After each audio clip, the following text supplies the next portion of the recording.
What is up? What is up? What is up, everybody?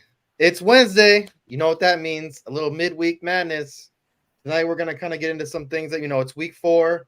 We're going to talk about some players that have been, kind of booming and busting and stuff like that. Our new segment we're going to start getting into is going to be called Force or Farce.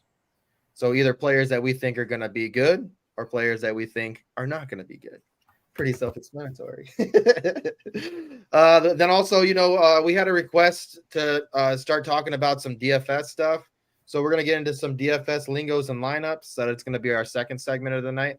And then the third segment, as we've been doing as of late, is the pizza parlays. And if y'all don't know what the pizza parlays is, basically, who doesn't like pizza?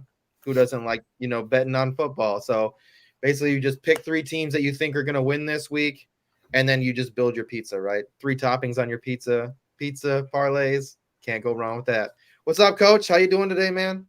I'm doing all right. I got a little bit different background behind me. I'm over at my batting cage place that I'm opening up. So it's been a little bit of process over there, but interesting background. The internet's a little bit better over here. So I want to try it out, and then trying out the better computer too that sometimes likes to disconnect from the internet. So if I do go away for some point in time, it's probably because of that.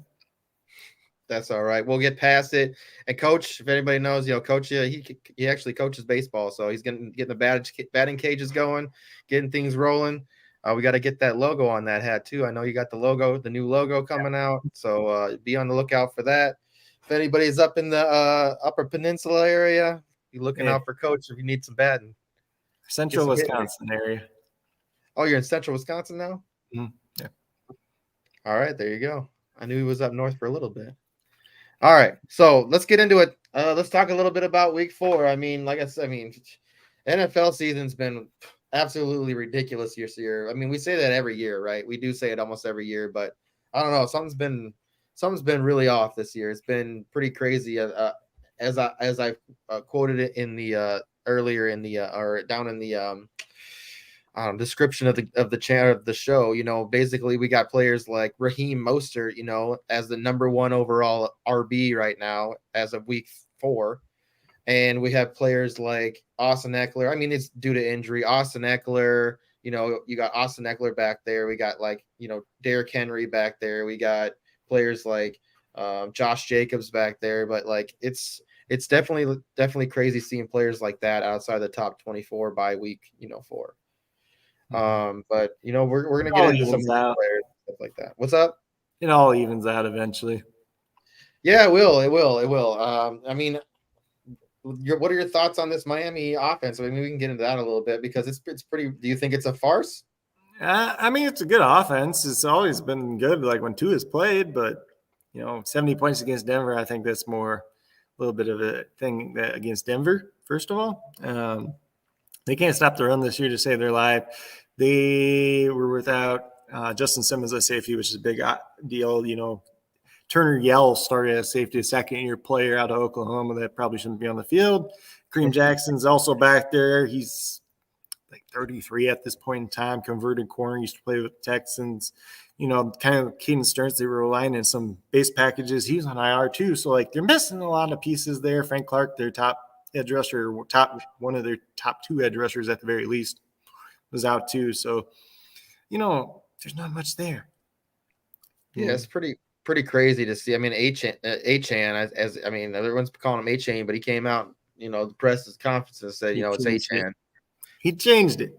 He changed it from what he said last year at Texas A&M. So just like one brother says Kelsey, the other brother says Kels. Yep. So I mean, like I said, Mostert being a top number one running back, and I think that Achane is like number 8 or something like that right now. So I mean, and he's only played 2 weeks. Yeah. It's pretty crazy. Good Last week time he to- had 4 touchdowns, 1 through the air, and a massive amount of running yards. I mean, I think they put up 700 something yards on offense. 726. They had That's 70 pretty ridiculous. total points. They could have kicked a field goal for the record, which would have been 73. It was back in 72. 72 was the record back in 1966. So McDaniel, Mike is feeling a little generous. He didn't want to make them feel too shitty, but because he used to be the ball boy. What was that? Because he used to be the ball boy for the Broncos, although he was not happy that they wouldn't interview him 2 years ago. This is kind of a story that's out there. What do you think about him playing against his former team here soon? For what, Mike McDaniel? Yeah. Go Dolphins, I guess. I don't like Tua though. But I don't like Tua either, but he has been really, really, really good this year, and I think it's only because of how awesome that offense has been rolling. We do know how good Tua is when he's healthy, and a lot of our stuff this past, we talk about the injury history that he has with concussions, and that's something that still worries you. I mean, it's a high-powered offense. The running backs are rolling. As long as those running backs can stay healthy, I think maybe he could stay up a little bit. So. Good time to sell Mostert. It might be a good time to sell all your Dolphins except for like Tyreek. I mean, I might be just sticking with him still and Waddle and just sell everyone else. Maybe keep Achane just because, especially in Dynasty, but sell Mostert. Sell Mostert for sure in Dynasty, especially with my boy Jeff Wilson Jr. coming back soon. Yeah, sell him. And even Tua. Like, I think the value of Tua right now is so high, and people are so excited for that offense especially after like last week. You know what I'm saying? Like, at that point, it's like, all right, people are going to be all about buying Tua. So at this point, it's like, just go out, see what you can get for him, and don't just take the first, offer. Go out there and see what you can get for him. Because right now he's worth it. I think his value is probably probably about as high as it was when he was coming into the NFL. I mean, if you're like a real big like Justin Fields believer or something, you could trade Tua for Justin Fields plus like a decent pick probably at this point in time. Man, I wonder if at this. Hey, Evan, do you think that Tua would have been better there with you guys over Justin Herbert? I don't think so either. But anyways, let's get into it. So here, our first segment tonight is Force or Farce. So we should start with, let's get some farces first. That's stinky farces. And we're gonna do one player from each, and we might throw in some couple of players that maybe you could maybe play in DFS or just another player potentially. But we're gonna hit QB, running back, wide receiver, and tight end. So what do you have this week for your QB farce? So my QB first this week is Lamar Jackson. It's like experts consensus rankings got him at quarterback 8 this week. So I think a lot of people are lower on him. The Browns defense has really been good this year. Jim Schwartz is really maximizing the actual talent that they have on defense. And then, when you think about Lamar, part of it's the rushing upside, but the Browns actually have a linebacker that probably can run with him in Jeremiah Owusu-Koramoah. They got a good leader at middle linebacker and Anthony Walker too. So I like that defense this week for some. Pieces kind of fall into place finally for the Browns, and they're looking like a decent team. Always seem to come up a little bit short against the Ravens, though, even when Lamar goes to the bathroom to poop. I do. Lamar's been somebody, that I kind of faded this year. I had him at quarterback 11 going into the year, and he actually hasn't. If you average out his games, he's like averages out as quarterback 13, which is even worse, so he's been, I've definitely been off this year. I think that's a good call. At this point, you're just looking for his rushing abilities, rushing upside. Really, who is there for him to throw to? Zay Flowers, and Adams or Andrews. No, there's someone else that's there too right now that balled last week. What the hell's his name? Who's their fourth wide receiver? Did Aguilar do something last week? Yeah, Aguilar. It's Aguilar who went off. Good for 2 drops a game, though. Yeah. But I mean, it's like that. That's it. I mean, who do they have at running back, right? They don't. I mean, they have now probably going to be Melvin Gordon this week. I think Gus will play. We'll see with that concussion, though. Well, I mean, otherwise, they do have Melvin. He did come in last week and was the top rusher or the top producer on that team for points for running back. And old Kenyon Drake. Oh, no, not Kenyon Drake. All right, so this week my QB farce is Mr. I don't know if Marcy's gonna like this, Mr. Dak Prescott. So Dak Prescott, to me, he's had one good game since he started. It's versus the Jets, and that was after the Jets, lost Aaron Rodgers, kind of, getting Zach Wilson in, and they played at home. And Dak had a really decent game, but week 1 he didn't really have to do anything. And I think even when he was doing stuff, he didn't do anything. They were really just depending on that defense. And I don't think that Dak Prescott is. I mean, he's 3 for 1 right now with touchdowns for interceptions. So that's like one touchdown per game, which I am not all about. And they're playing the Patriots this week, and the Patriots have been doing all right, man. They're doing all right. I mean, they do play at home. You do get your little bit of revenge game with Zeke coming in, even though I don't think Zeke will do anything. But I just don't think that Dak's been doing a whole lot. He hasn't been rolling, and the Patriots haven't allowed a quarterback to go over 250 passing yards this year. So I think that he's going to be somebody that they see Marcy. I'm tired of Dak too, and you know what? I actually am really excited that they brought Trey Lance in, even though I think they're going to have to work with him. It could be an opportunity where he comes in, and he actually just needed a change of pace, change of scenery, and he's got some really talented receivers to play with. I mean, having Lamb there alone, Lamb is one of my favorite receivers, regardless of Dak. Like I'm still gonna play Lamb because even though Dak isn't, going to be throwing it way downfield all the time, Lamb can do so much after the catch. I mean, he's a running back after the catch. So I mean, I don't think the coaching staff they have is going to be very conducive to getting the most out of Trey Lance. And there's been a lot of concerns about McCarthy's play calling so far this year too, affecting their offense. So, yeah, I mean, I agree with that. I never thought McCarthy was that great of a coach. I mean, I know Iggy said he liked McCarthy, but I don't even think really McCarthy is the one who really helped them win a Super Bowl. No. And Rodgers was calling all the plays at that point. Look how much better Alex Smith got after he left San Francisco for McCarthy to go into Andy Reid. Yeah, Alex Smith was a baller, man. He was an absolute baller. And I think the only reason that they, got rid of Smith was just because they brought in this elite talent, Yeah, but I mean, just look at the difference in his career between when he was with Mike McCarthy as an offensive coordinator to going to Andy Reid in Kansas City. There's a big change there. So Evan in here, he said he's starting Russell Wilson over Dak Prescott this week. They do play Chicago. They do play Chicago.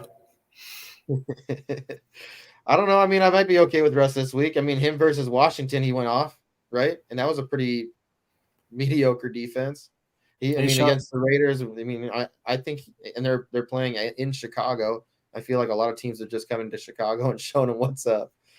As long as there's no major wind, rain, or anything else like that in Chicago, I don't know what it looks like this weekend. I don't see anything. Yeah, I mean,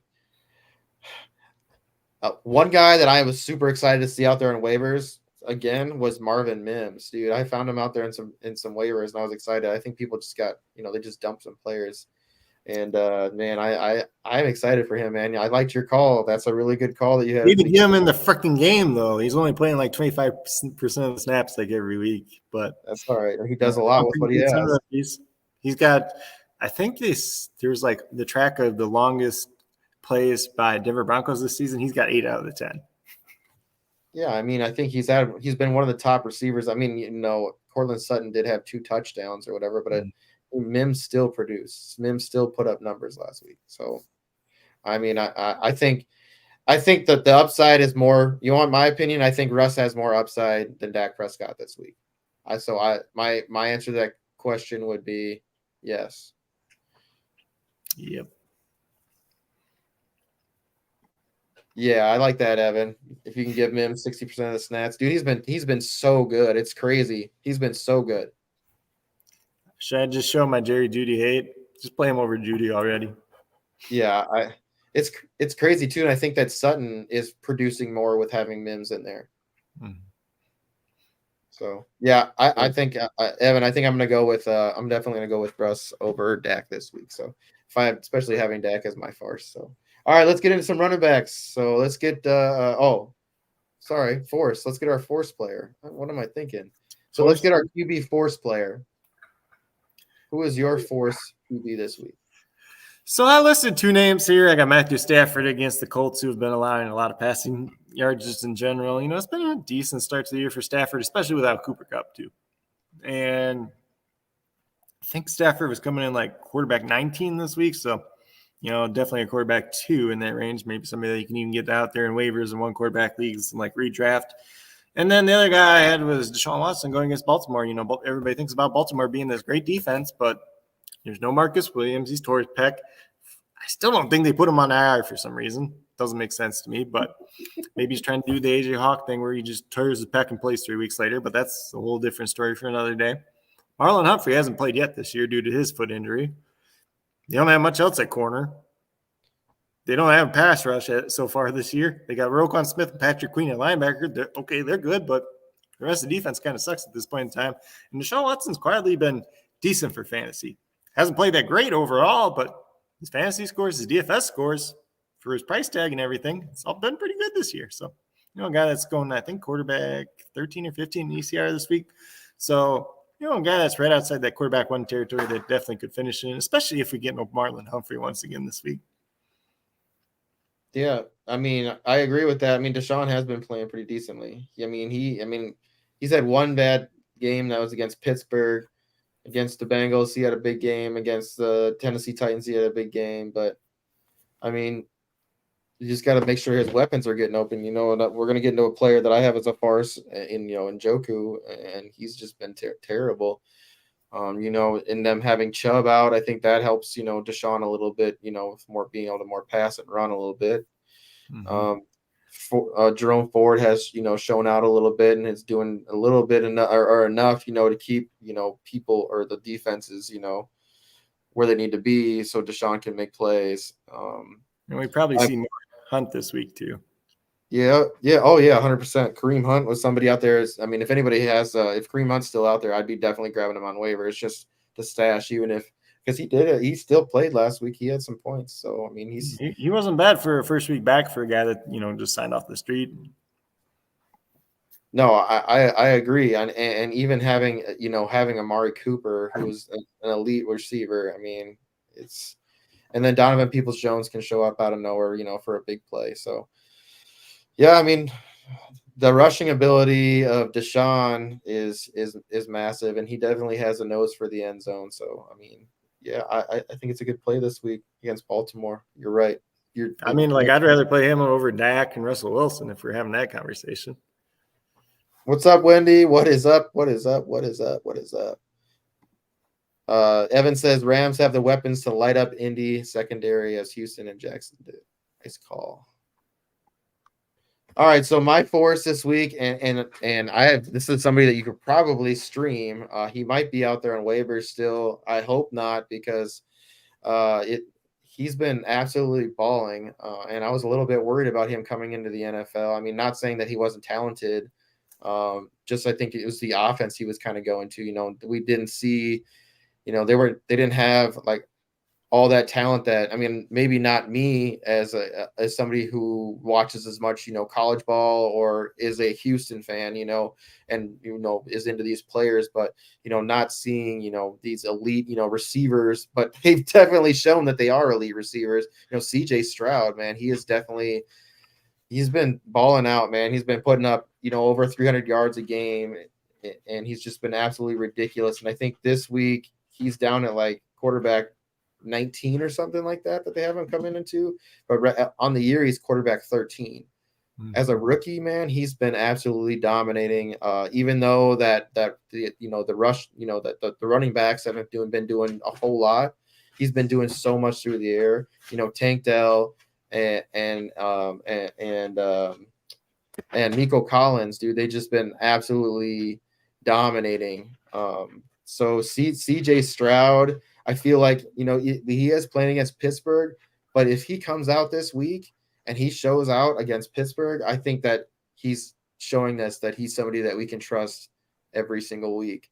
I mean, his first week, versus Baltimore, he only put up 11 points, but immediately after that, versus Baltimore, he puts up 25 points, and then versus Jacksonville, he puts up, in Jacksonville, he puts up 27 points. So something like having somebody like that, I especially if you're looking to stream somebody this week, and he's probably out there in like 10-team leagues, 1 QB leagues, maybe 12-team 1 QB leagues. But this is also somebody that I think I would be investing in Dynasty if you can go get him right now. I definitely think that he's somebody that I believe in. He's definitely going to be better than Bryce Young. He could easily win, Rookie of the Year if he keeps this up. So, yeah, I mean, even like another guy you didn't mention, Robert Woods, he's still that good veteran presence on the team too. Dalton Schultz, they haven't even really had to use too much so far because the emergence of Tank Dell and Nico Gallen's finally taking a jump in his third year. But, people got to remember he sat out that whole year because of the COVID season too, and then just came in the NFL and then played with Davis Mills of all people. But big thing too, I see Anthony here too says Houston starts to get their offensive line back together. He could be a league winner. So that's kind of the big thing this week against Pittsburgh too. Laramie Tunsil is going to be out once again. Josh Jones, who's played in his place, he's actually a pretty competent left tackle. They got him for peanuts from the Cardinals. He is out this week too. So they're looking at kind of a third string left tackle. We're just moving George Fan over from right to left, which makes the most amount of sense. They did bring Jerron Christian back in this week, who's played okay as a backup at times for them and some other teams. But if it's Austin Deculus this week, TJ Watt might have 8 sacks in this game.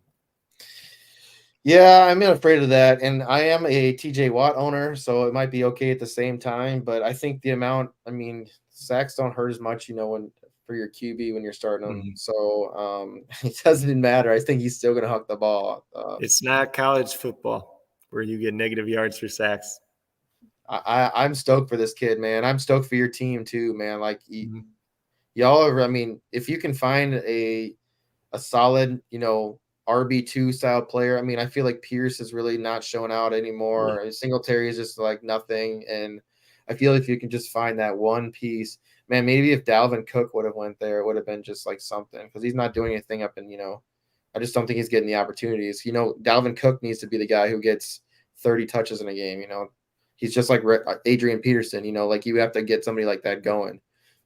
So it's the same thing with Derrick Henry. Those big running, hardcore running backs, they need the bulk of the work, and we don't see that for Dalvin out there and with the Jets. So if he would have landed with Houston, man, I think y'all would have had, especially for somebody who can block. He could block too, so it'd have been nice for Stroud. I like you. I like what's going on down there in Houston. Yeah, it's interesting. Like a lot of it's kind of been scheme fit too. Pierce had the big year last year, but in the more zone heavy scheme, there's some question marks there. You have a kind of offensive line that's kind of been mix and match, too. And like that's the biggest thing. Like offensive lines, they're a unit. They have to be able to play together. And a lot of times that takes 3 weeks of them learning to play together, and it's been essentially a different line almost every week. All right, let's get into some running backs.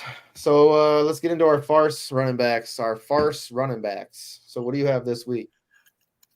I got Raheem Mostert himself, going against the Buffalo Bills. It's a pretty good defense, first of all. He ain't going to do what he did last week. That's kind of the first part to start. But ECR has him as running back 8 this week. I ain't buying that, especially with Achane coming up to you. I think they're probably going to have to throw the ball a little bit more in this game. I don't think there's going to be as many opportunities for him. So, running back 8 in ECR, that's way too high for me. If he ends up running back 25 on the week, wouldn't be surprised. Yeah, I think that's a good pick, especially with, how Achane got going. And the Bills have been pretty tough against the run. But I asked a question earlier about who should, I said the Bills defense are out there, DST's out there, should I go grab them and play them? It's hard. We saw what they did against Washington, right? And Brian Robinson's a hell of a running back, right? So. Yeah. I I mean, just don't know, man. I mean, the Bills defense could show out, right? They could stop Tua, right? They could stop that offense. It could happen. But the Bills also could let the same thing happen. What happened with Denver, But Denver still even got Denver's DST still scored 4 points because they got a touchdown. They got a pick or off or defensive touchdown, or was it special teams? I can't remember. One of the two. maybe been special teams. I don't remember now. But I mean, I still feel like Bills isn't bad. I mean, there's so many other ones that are so bad out there. It's just like, damn. But yeah, I like that pick. I like that pick for running back. I mean, obviously, a lot of people aren't going to be sitting Mostert, and we're not telling anybody to sit these players at all by any means. I mean, you can play your studs, play your sits for sure. But the situation we're talking about, against the Bills, Achane, basically taking over as the one. Mostert's still the one, but if you watch the last game, he wasn't. Sorry. What's up? Iggy? What's up? Yeah. So, I mean, I think Achane, man, he's been really good. I mean, he was somebody like Kyron Williams. Everyone was going to go out spending a lot of money on him. Who was another running back? Everyone was spending all these running backs money on Jerome Ford. I mean, he's still good, but like Achane, how he showed out, like he's somebody I would have probably put up at least 70% of my load on. Well, and you have to remember too, at the end of the day, too, he is an Olympic level sprinter. Yeah. This guy ran track in college too. Like if he primary focused on that, he probably would have ran like a 4.27 at the combine. I think he ran 4.23 officially, but bulking up a little bit. He's shown that he can handle workload even at Texas A&M after Isaiah Spiller left. And also, so I did hear they were talking about it a couple of games ago.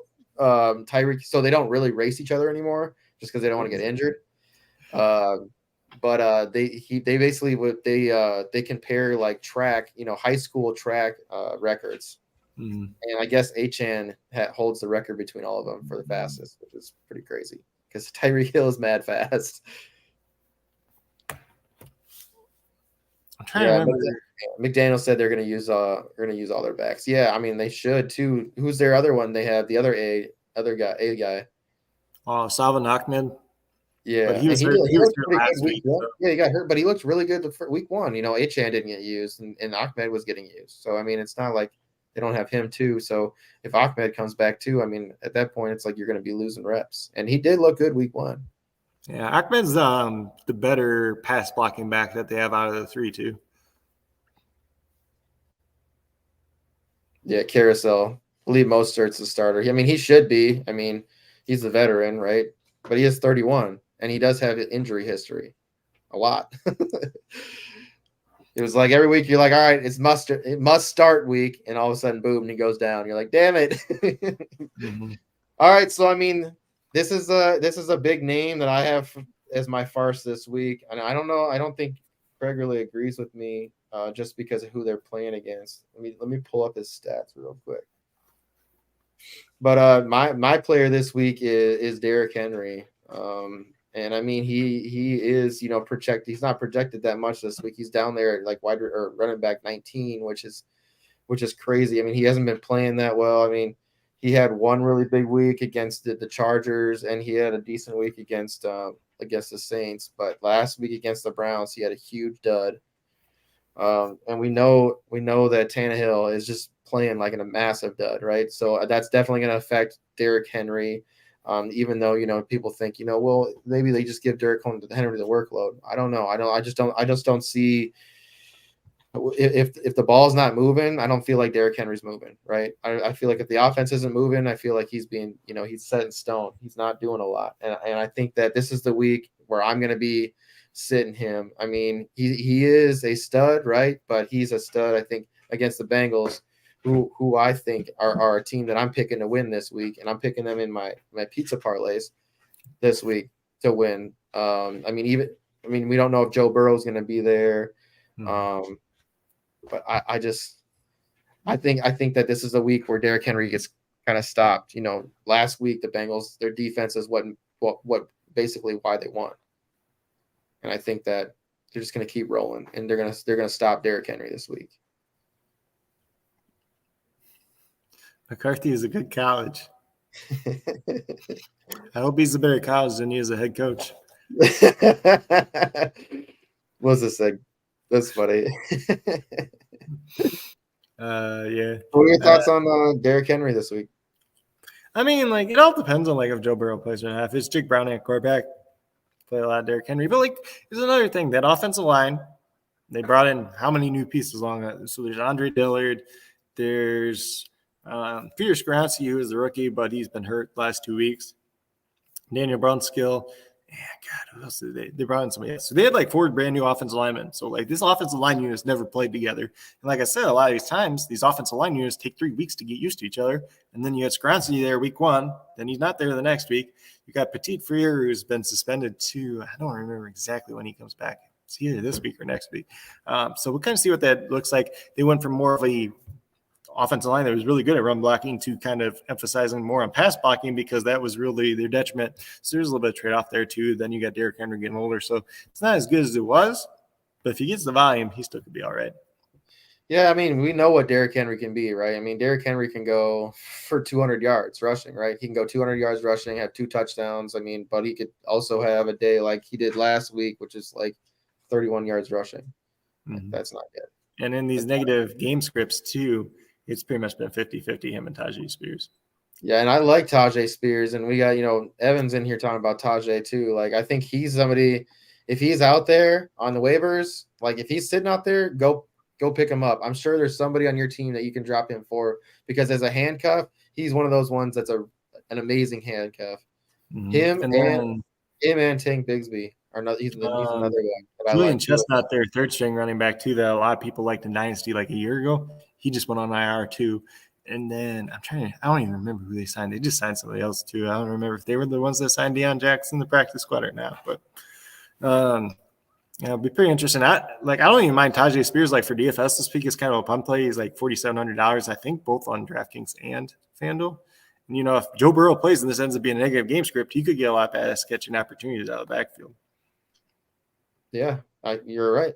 You're 100% right.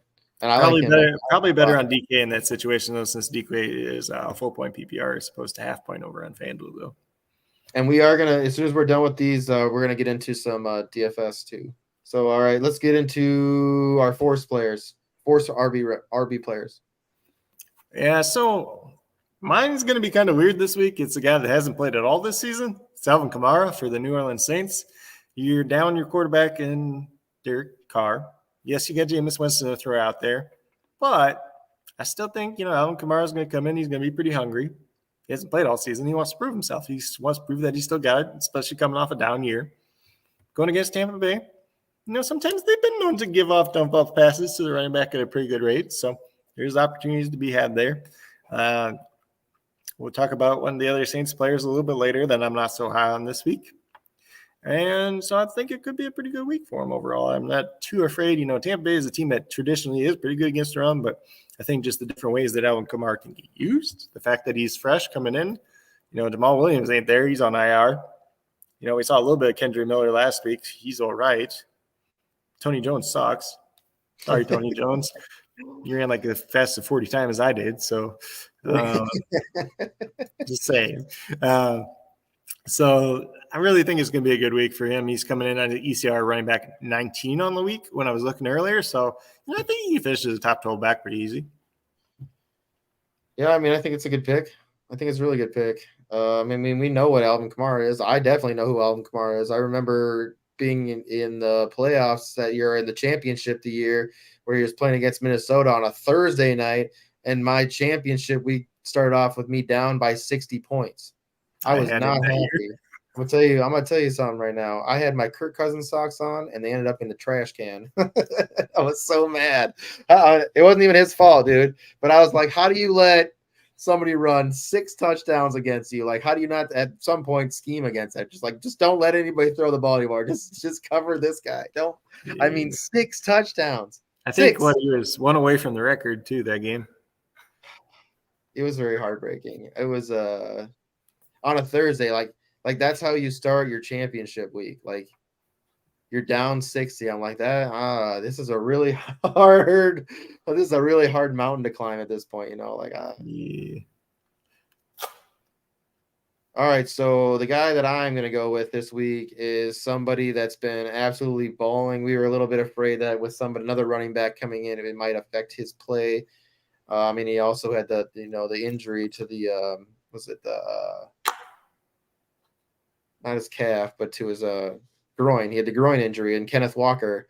So Kenneth Walker's been absolutely dominating. He is running back 3 right now on the year. And he's going up against the Giants, who have allowed already 4 touchdowns in 3 games.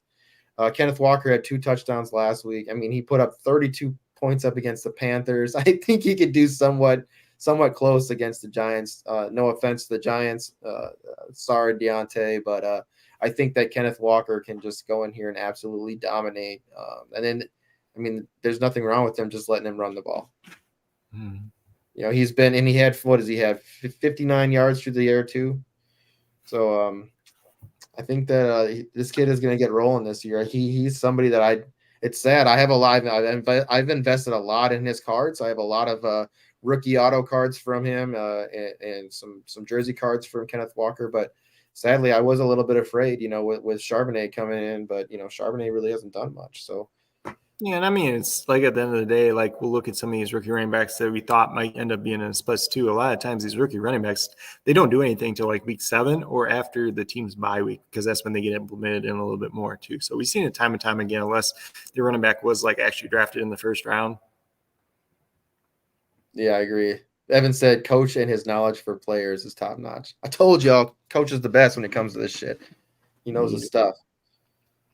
So Cal said he said he had Kamara and then Diggs on Monday night in the championship that year. Other guy had Adams on Sunday night. It was crazy back and forth. But, yeah. Anybody who had Kamara, it's like if you had Kamara, you pretty much you're guaranteed to win unless something happened, like some crazy stuff happened. Like having like Justin Jefferson last year in the playoffs was absolutely terrible. Like he put up like 1 point, but like all year, like he was the number 1 receiver. It's like anything can happen in fantasy. That's the crazy thing. It's like it is a luck. It's skill, because you have to understand, players, how to play the waiver wire, how to draft, at least set up a good team if you can make trades. But I'm gonna tell you, it's at least 50% luck. I mean, it's probably more than that, because anything can happen in a week, right? A player could go down, or all of a sudden a player that you just kind of just put in there thinking that maybe they'll just get you a couple points because you didn't have anything, and all of a sudden they go off, and you're like, oh shit, this guy just put up 30 points against me, and he was projected 5. Anything can happen, or a guy that you have, like anything can happen. Injuries can happen, so it's just all you gotta do is just be able to prepare and be able to pivot in the season, make transitions, figure out ways to make moves. Like even if players that you have are, you went into the year and you spent a first, second, third round pick on them, and they haven't been performing. It's not like don't just drop them to the waiver wire, right? Maybe sit them for a week, think about it, put somebody else in, figure out a way you can trade somebody, but don't settle for cheap trades, right? Like if you invested a first or second round pick on Derrick Henry, you're not going to trade him away for somebody that's just I don't know, a Jerome Ford, right? Yeah, don't just trade him for like Tank Dell or something like that. But I mean, like a lot of people do have the opposite approach where they have a sunk cost fallacy. Because I invested a second round pick in Derrick Henry, I should be able to get Amon-Ra St. Brown off your team because he was your second round pick. So yeah, that's true. Something that happens a lot, and that's an article that I've always kind of wanted to write, but just haven't found the words to write it. It is a good article too. Yeah, because that's another thing too with trading, right? So not everybody values players the same. So that's what makes trading so difficult, right? All right. Especially in Dynasty. 100% in Dynasty, man. All right, let's get into our Farce wide receivers this week. What do you got for me? Farce. I got to remember who mine was again. I got Chris Olave for the Saints. I don't know exactly what his chemistry will be with Jameis Winston, first of all. I like Alvin Kamara this week coming back, so I think that's going to take away from Chris Olave. I think Jameis is probably going to focus a little bit more on Michael Thomas. I think it's probably a little bit better matchup for Michael Thomas. We'll see if Carlton Davis is back for Tampa Bay this week too or not, because he's missed the past 2 weeks for Tampa Bay. I think Olave is probably going to get more Jamel Dean either way, and I think Jamel Dean's the better corner. Obviously, both of them got paid over the last 2 seasons either way, but I do like Jamel Dean a little bit better. I think, Michael Thomas playing a little bit on the outside, maybe a little bit in the slot too. Could be even a good Shaheen, or was it Raheen Shaheen week? I never remember his name, but he could be all right in the slot versus Christian Eisen, the undrafted rookie. So it could be an interesting week altogether. And like you got to keep in mind too, when I'm looking at ECR, Crystal Olave coming in at wide receiver 10 this week. I think that's too high. Yeah, it is pretty high. I agree. You're definitely right. I mean, having Jameis Winston come in this week, we don't know what's going to happen. Anything could happen with Jameis. I mean, he could be eating a W, or he could be stealing some crab legs. I mean, you never know with Jameis. Well, and Winston. even the Jameis we've kind of seen with New Orleans, like, yeah, he hasn't been the same Tampa Jameis where he wasn't making as many turnovers. He's been more conservative, but at the same time, he's not throwing for as many yards, so there's not as much yardage to go around passing wise too. I'm just gonna see what it looks like too, and just I've never been the biggest fan of their offensive coordinator. I think it's Pete Carmichael still, but Sean Payton was calling plays here forever, so I'm just like, Yeah, and you don't really know, like you said, you also have Kamara coming back, right? Like a lot of things are transitioning right now in this offense, and you don't know what they're going to do this week. I mean, you could have Taysom Hill out there running for crazy amount of plays. Like, you never know. Like, it happens. It definitely happens. All right, so mine this week, and we talked about it beforehand, and I think you disagree a little bit with me, but it's Mike Evans, man. I mean, Mike Evans been absolutely balling this year with Baker Mayfield. But they have the Saints this week, right? And we kind of know who he's going to be faced up against, right? Marcus Lattimore. And it's almost like, I mean, he does have some good games against him, right? But he's almost like his kryptonite, right? He's like that guy who can get in his head. We've seen Mike Evans get thrown out of games, not just one, multiple games, right? From Marcus Lattimore. So that's something that worries me a little bit too. Another thing too is Baker Mayfield did play against them last year when he played with the Rams, right? And he didn't have a big game against 170 yards the Saints. So I don't know if that was a full game or not, but StatMuse, this is all from StatMuse. So I just think that, I mean, obviously he has some really, really good receivers in Godwin and Mike Evans. But I like, once again, my main concern is Marcus Lattimore. Marcus Lattimore is a shutdown corner. I'm going to stop you. When it comes to Mike Evans, he gets in his head. Marshawn Lattimore. Sorry, yeah, Marshawn Lattimore. Why did I say Marcus is the old South Carolina running back? I do that every once in a while too. So he's right. The one that he shredded me with South Carolina. That's right. You're right. No, you're right. Yeah, Marshall. Yeah, 100%, man. I think it's just he tore like all three ligaments, didn't he? Yeah, he was really good too. Yeah, but I think that was a sophomore year when that happened. Redshirt freshman, one of the two. I'm worried about it, man. I'm worried about it. I mean, obviously, we know what Mike Evans can do, right? He can go off. He could have 2 catches for 100 yards and 2 touchdowns. There was the one year versus the Saints where he had he had 2, I think it was 3 catches for 6 yards and 2 touchdowns against the Saints. So it still panned out all right, but without touchdowns. I mean, yeah, that's my only word. Like I said, I'm not saying you should sit Mike Evans this week. But I am saying that, just be a little wary. When it comes to Lattimore, he just gets in his head, man. He does. And I guarantee Lattimore is going into this game thinking the same thing. He's like, oh, I got Mike Evans this week. All right, let's get into our force players for wide receiver. Who do you got? Oh, let me find the list again here. So I got a couple different guys I want to talk about this week. So my honorable mentions, Calvin Austin III for the Pittsburgh Steelers. Dude played really well. He essentially missed his whole rookie season with a foot injury. That dude was a stud at Memphis. I remember watching Kenny Gainwell tape. I'm just like, who the heck's this wide receiver over here? Because he's way better than anybody else on the field, first of all. He's little. He's fast as crap. Can't keep up with him speed-wise. So, Deontay Johnson, been hurt. He's been on IR. Last week we saw a 72-yard touchdown to Calvin Austin, or I think it was a touchdown. Yeah, it was. 72-yard play, one way or the other, which was no. I think he went out in the 1 or the 2. I know it was something close to it, but that supposedly, a lot of people calling that bet, Kenny Pickett's best play of his career so far. That's going to Calvin Austin, and there's they both came in the league at the same time. There's a little bit of chemistry there. George Pickens been all right at sometimes. Allen Robinson what Allen Robinson's been as of late. I like the matchup against the Texans. We have a very, very banged up secondary at this point. Who knows if Jalen Petrie plays this week? He's obviously had that bad chest injury since week 1. Derek Stingley had the hamstring injury. He went on IR. Tavir Thomas, the slot corner, broke his wrist or hand. I don't remember which one at the top of my head now. He was inactive last week. He probably should go on IR, but whether or not they actually do it is another story. It's okay because, we have Steven Nelson on one side. He's a decent, number 2. Nothing special, and then we had Griffin, who came over from Jacksonville, was with the Seahawks and played all right with the Seahawks before. But, I still like the matchup. He's coming in at ECR wide receiver 72 on the week. Guy that I like a lot for DFS. If you're in a super deep league, pick him up, play him maybe if you want to at that point in time, but does have some pretty strong upside there.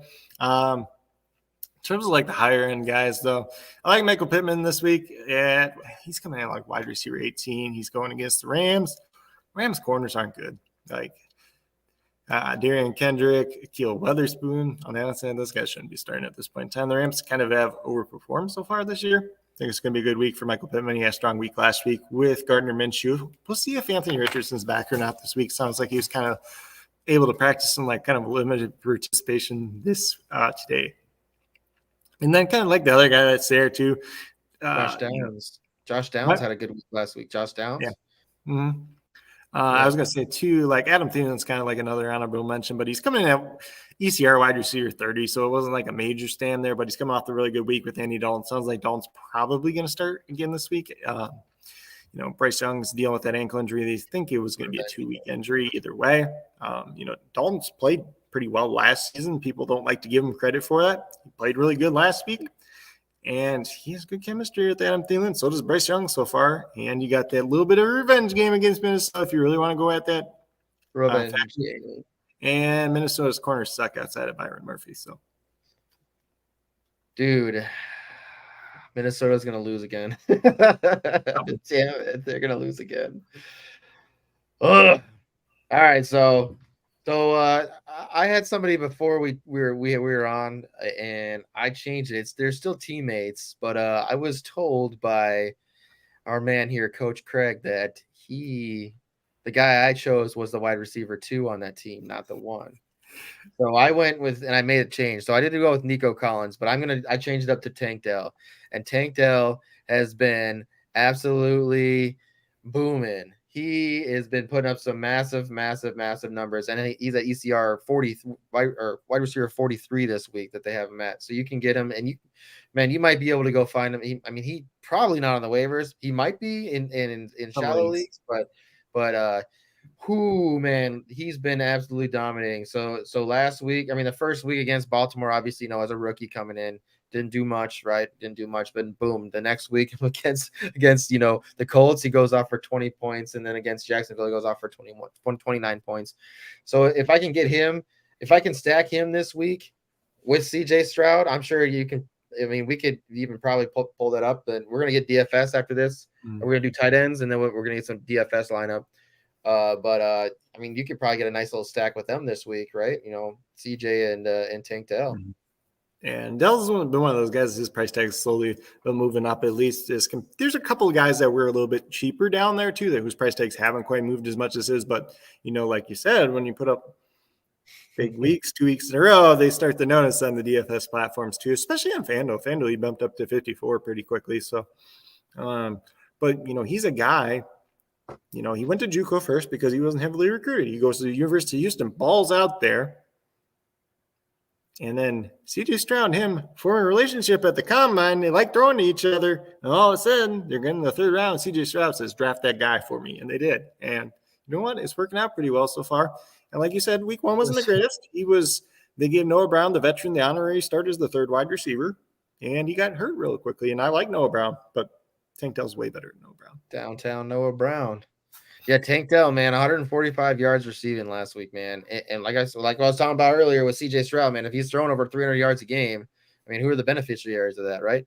Mm-hmm. Two wide receivers that have been going off this week. So, if you could stack either one of them, and Nico's going to be way more expensive. I'm going to tell you right now, last week I was starting Nico because I've had his games the first 2 weeks. over Dell, and Dell would have cost me a little bit less, actually a lot of it less. I think it was almost $1,000. I mean, that would have been a lot to save to use on different players, but tight end even, But yeah, I mean, Tank Dell, man, he's been doing well. All right, let's get into our farce tight ends. Oh, so mine was pretty easy this week. It's Jake Ferguson for the Dallas Cowboys. A lot of people kind of hype him up. I think I think he's going to be really popular in DFS this week just because he's still kind of cheap. He's done pretty well so far this season, which wasn't a major surprise since he's, was one of the better tight ends in Wisconsin football history. They've had some decent tight ends come out of there. Not too many that come to mind off the top of my head. I mean, it was like Travis Beckham played for the Giants. He was pretty good in college. Ferguson broke a lot of his records there. And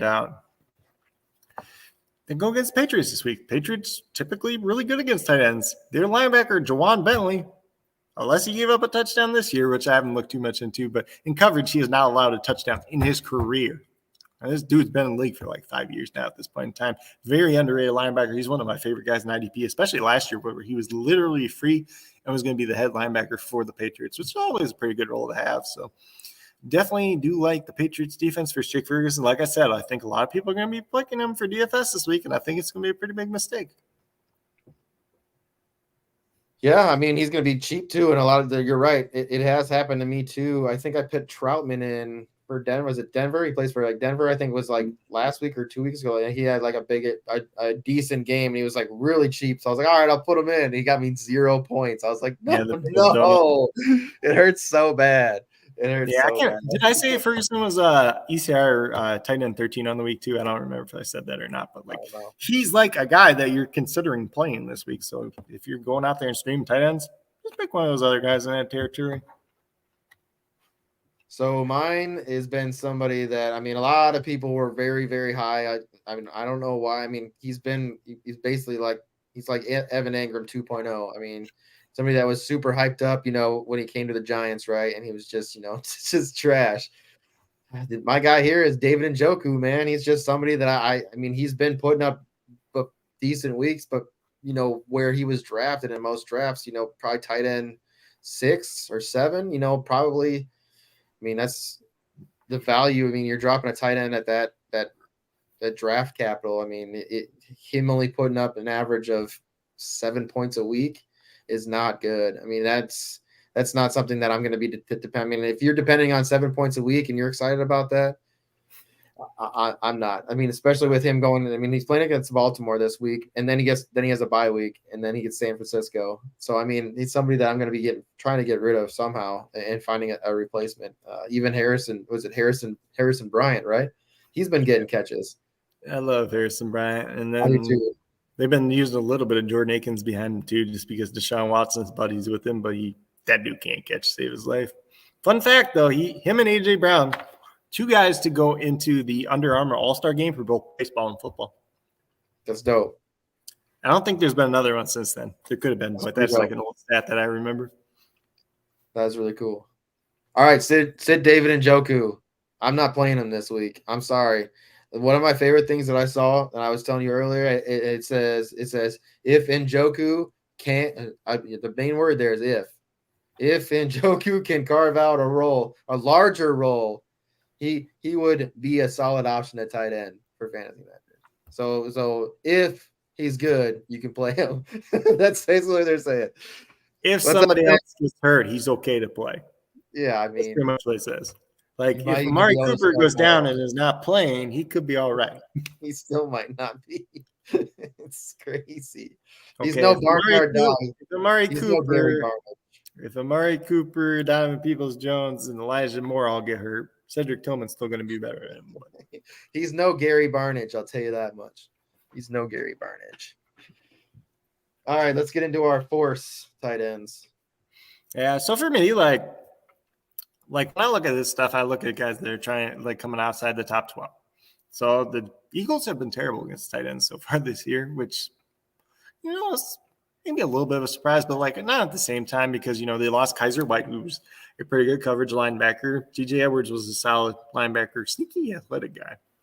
Sneaky in coverage. He was good, very good in zone coverage. He wasn't very good in man-to-man coverage at all to save his life because he just doesn't have the speed for that. But, they replaced him. N'Kobe Dean came in. second-year player, but then he got hurt. He's on IR. Old Texan Zach Cunningham's there. Some people like to say he's okay giving coverage, but he's terrible in coverage. And Nick Morrow led the team in linebacker snaps this week, and he's probably better served as kind of like a number 3 linebacker, special teams player. So they haven't been very good. They go against the Washington Commanders this week. I got Logan Thomas down. Hopefully he plays, honestly. But I think he's a sneaky play. If you need to start a guy, I'd probably rather start him than, David Njoku or Jake Ferguson this week. Kind of take that shot on some upside. Since the Eagles really haven't done it, if it's not Logan Thomas this week, if he's out once again, mainly like DFS-wise, I look at either 2 tight ends there, whether it's John Bates or Cole Turner. I prefer Cole Turner just because he has more of the receiving profile, and Eric Bieniemy spoke really highly of him as a second-year player out of Nevada. Like, if you don't know too much about him, early on in his career in Nevada, he mainly played like a wide receiver. Then kind of transitioned over to tight end. Watched him at the combine. I was a big fan of him anyways coming out, but I do like the upside that's there with one of those 2 guys, especially like cheap pay down options in DFS. If you want somebody else for like regular fantasy football, and Logan Thomas is, maybe you go to somebody else. So, yeah, man, Logan Thomas has actually been. We've seen him be targeted a lot. He got hurt, obviously got that concussion, right? But he is good, man. Every year he ends up getting hurt, but he actually has been somebody who's been he shows that he can be a top player, man. Only reason I remember Logan Thomas is because I had a really big parlay bet on him and with him in it, and what was it? There was something that he missed, like just missed a touchdown, like going down like on the 1-yard line or dropped an easy touchdown. I was like, that was it. That was me, and it was to make like $1,000. I was pissed. But it doesn't matter because I think that Logan Thomas is somebody that I'm going to be looking out there. I have been shitting the bed when it comes to picking up, finding guys on the waiver wire in one of my leagues because it's crazy. I'm in a 10-man league, non-tight end premium, right? And people have like 3 tight ends. I'm like, what the hell is going on in this league, dude? You never know. Yeah. Especially like in Dynasty, though, like tight ends are always kind of a good investment because like every once in a while, like a random guy pops off and then you just trade him for a second-round pick. Yeah. It's nice sometimes if you just grab like rookies and stuff like that. We did see this being a good rookie class, right? But Laporta, man, he's just been that guy. And he was somebody that you could have grabbed so late. I ended up grabbing him late in Scott Fishbowl, right? In like 15th round or something like that. It was just a great investment because Higbee sucks. So, I didn't like it was a win-win for me there. But all right, my force this week is somebody that I actually have seen a lot on the waiver wire, which surprises me a lot because it's somebody that I had very high I think I actually had him finishing as tight end 5, which is pretty crazy. But the amount of times I've seen him getting targeted in the end zone is the reason why I've had him. He was first person to score a touchdown, this year for the Steelers. Pat Freiermuth. He's like I think outside the top 15 this week.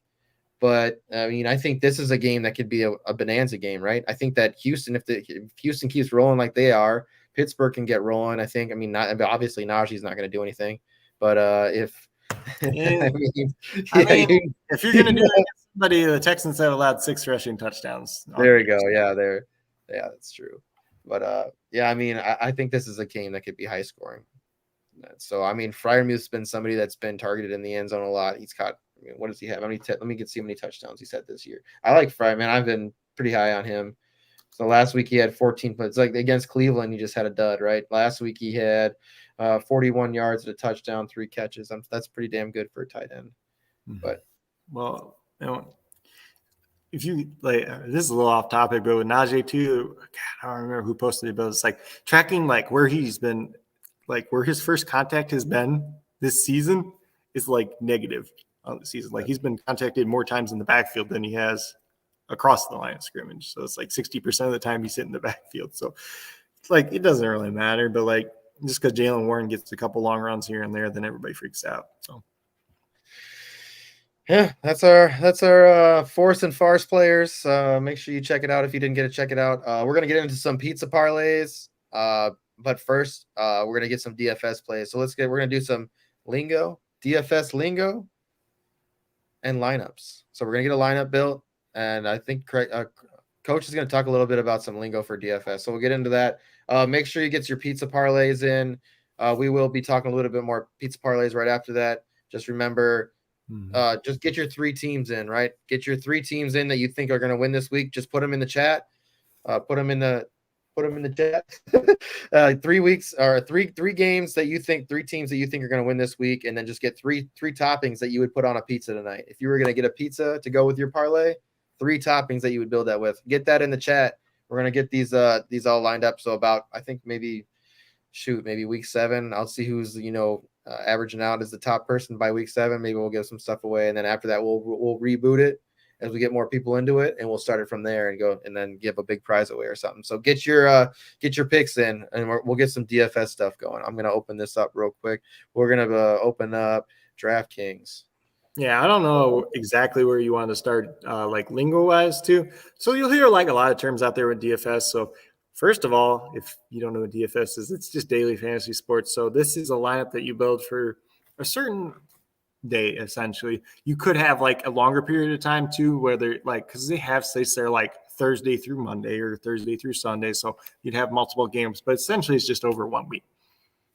Like for NFL, you can play as small as a single game lineup, which is just, let's say, the Pittsburgh and Houston game this week. So you only pick players from that game. If you do a single game, though, they have what's called a captain spot. So their salary costs 1.5 times more, but you get 1.5 points per point they score, essentially. So typically you want your highest point scorer there. Sometimes you want to throw in like a cheap guy just so you can afford other players. Sometimes kickers fun. Yeah. But with that being said, too, so DFS as a whole, what DFS is, you get different spots. You get so for DraftKings, you get $50,000 max budget. Every player has a specific salary, and you have to try to build the highest point scoring lineup with that salary. And then just depending on the contest, there's different payouts for different contests. If you're playing on FanDuel, it's $60,000. But each one will be rostered with 1 quarterback, 2 running backs, 3 wide receivers, a tight end, a flex spot, and a DST for your basic ones.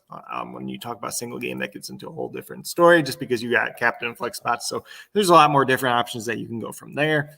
But just in general, that's kind of the basic overview for just the structure, which we'll bring up here on the screen too. I think we're going to build a little bit of a lineup.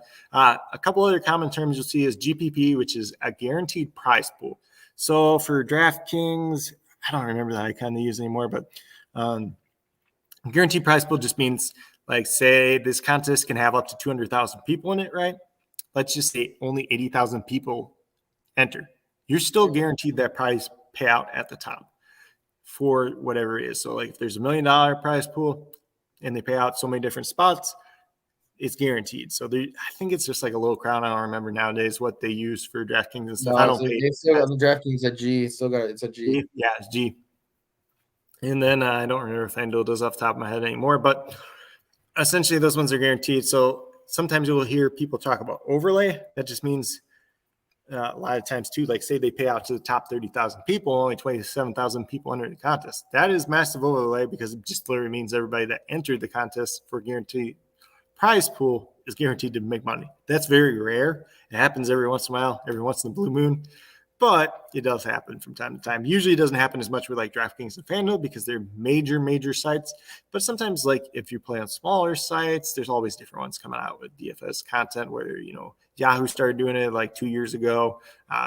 We played a little bit of Super Draft back in the day, but they had a lot of overlay at times too. So, but not trying to get too far down that rabbit hole.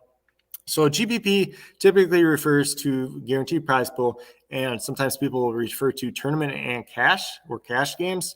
So for tournament, it just means you're entering like multiple lineups and it pays out like the top percentage. So typically it's like the top 30%, sometimes 33%, sometimes like 27%, just really depends on the contest structure. If you're ever interested in that, for both sites, you can click on the contest, you can click on details, and it'll show you how much it pays out to each and how far down it pays out. So that's kind of that. When you talk about cash games, it pays out essentially the same amount to a specific amount of people. So if you play a 50-50, it means, let's say 100 people are in the contest. Typically, it pays out the top half. So we'll just say 100 people enter it for $1. So they'll take their little fee too because DraftKings and FanDuel are a company that is out there to make money. Yep. So off of your dollar, if you finish in the top half, you'd win $1.80 back essentially at that point in time. And you can do different ones up there. But same thing. So 50-50 double ups, those are types of cash games. So they're pretty similar there and don't have to go too far in depth with them. But with cash games and stuff, you want to play a little bit safer players that are a little bit more chalky, which is chalk is just referred to people that are projected to have higher ownership. So every time there's a contest, every player is going to have a specific ownership, and just based on how many people actually play them, there's lots of sites out there that project ownership. You can use whatever site you want. There's a lot of great ones out there. Awesemo is a pretty good one. I've done some promoting for runthesims.com over there too. I don't know if my code still works over there or not. Coach Craig, if it does work, you save 10% off. They got a really good optimizer over there. Pretty good projections as well. So a lot of the sharks, and if anybody doesn't know what sharks are, they're just basically people that have enough money to go out there and spend a lot of money to make money, Yep. And there's lots of different ways that you can play contests too. So you'll see different contests, and sometimes you'll see down on your screen there, like NFL Showdown 20 entry max. So that means you can put up to 20 different lineups in there. But you can also go into single entry contests too, which I think like the third one down is there. We can do this right here. Like literally you can choose to how many people that you're. I'm just looking on your screen there too. So single entry just means one entry. That's all you can put in. Everybody that enters that contest can only enter one lineup. So you want to pick the lineup that you like the best, that you feel the most confident about too. But sometimes you'll run into a lot more chalk in those contests too. And like the chalk and the ownership matters probably a little bit more in like NFL DFS than it does for other sports. Because like at the end of the day, you want your lineup to be slightly different than somebody else's because that's how you ultimately end up getting higher up. So that's just a little bit of it. When we talk into like scoring and stuff like that too, DraftKings full point PPR. So every reception a player gets, they get 1 full point. On FanDuel, it's half point PPR. So for every catch they get, it's 0.5 points. DraftKings also does yardage bonuses too. So if a running back runs over 100 yards, they get an extra, I think 2 or 3 points. And then for passing, it's over 300 yards. Same type of principle there. Same thing for 100 receiving yards and everything else like that. DST gets scored based on like how many points they give up, how many sacks, touchdowns, turnovers they get, and everything else like that. So that's like basic scoring. It's hard to like talk about like DFS too in depth, especially with new people. But like if you have any specific questions, you can always feel free to reach out to me on Twitter, reach out to TSA. So a lot of different options there. I put out a cheat sheet every week for both DraftKings and FanDuel. So different price players for different price points and everything else like that. At the bottom, I put some of the stacks that I do like best for those sites too. So a lot of different ways. Stacks is another thing that kind of plays a big role in DFS, especially for NFL. So like, let's just say Josh Allen's having a big game. So you probably want to play one of his wide receivers with him. Josh Allen might not be the best example just because he could get rushing touchdowns too as well. So we'll just use your example of earlier. CJ Stroud's having a big game. CJ Stroud's probably not going to run for a lot of yards or rushing touchdowns. He's probably going to be throwing the ball. So you're probably going to want to play him with at least one of his wide receivers. Sometimes you want to double stack and play 2 receiving options. So for this one, we're just saying that we're playing him and Tank Dell. So that's just a form of a stack. You can also stack like if you think a team's defense is going to have a really good weekend, they're playing against a crappy team, probably a decent idea to play their defense and sometimes their running back because the running back's going to get a couple extra carries too. So another thing I like to stress too is if you are playing DFS and you don't want to spend a lot of money, you can come in here too, and your entry fees over here, you can literally set up like if you only want to spend up to $3, you can literally find contests that are free to up to $3. And one thing that I like to do is go down here and look for the free entries because there are some free entries where you can win money. I mean, it's hard to do because obviously there's it's a single entry, but it's a massive, it's massive pool. So I mean, if you win, the prize pool is still, they still pay up to almost 2,000 people, 1,800, almost 1,900 people they pay out. So it's just a free contest. I was gonna say too, it's a great way to start too. But if you want to run out of lineup that you think is a little bit different, a little bit contrarian, like you're playing some guys that you don't think a lot of people are going to play, great place to put it is in those free contests too, because the risk that you're putting out there, if you lose, you're not losing any money. But if you win, you're making a pretty good amount of money. And there's 1 week, like in a free contest, I ran out like Deshaun Jackson when nobody was playing Deshaun Jackson. He got like 0.2% ownership. It was like me and somebody else played him that week. Had a really good week against I think it was the Rams that week. I ended up getting like 8th place in like a free contest or something like that. I probably should have won, but like there was like one player. I think I remember that. I think I remember that week too. I think it was it 2 years ago? 2 years ago. Here's Yeah, another I think week. was There was another week too where I had a really bad week just in life, and I'm like, I'm only going to enter free contest this week, and I like. What are you saying? I said I think he had like 3 catches for like 150 yards and like 120 yards and 2 touchdowns or something like that at like $3,000. But that's the week. Like I was nailing like all the like really cheap guys because there was like a week before that Freddie Swain had like an 80-yard touchdown and I played him at 3K or 3,200 or whatever he was. So like I had like 3 weeks in a row where I was getting all the really cheap guys right. But it's hard to do. Like those cheap guys are cheap for a reason because 9 times out of 10, or we'll just say 8 times out of 10, they're not going to pay off. But finding the right matchups and all that stuff, it does make a big difference. I put out a matchup sheet over on my Patreon too. Looking at wide receivers versus cornerbacks who should have like a decent matchup that week, who shouldn't. It's all color code and everything else like that. I try to do the best that I can with that too. It's not a guaranteed science. None of this is at this point in time.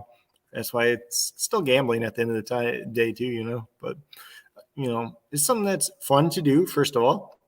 And like, even if you just want to do it for fun, just enter the free contest. There's at least 3 a week on DraftKings.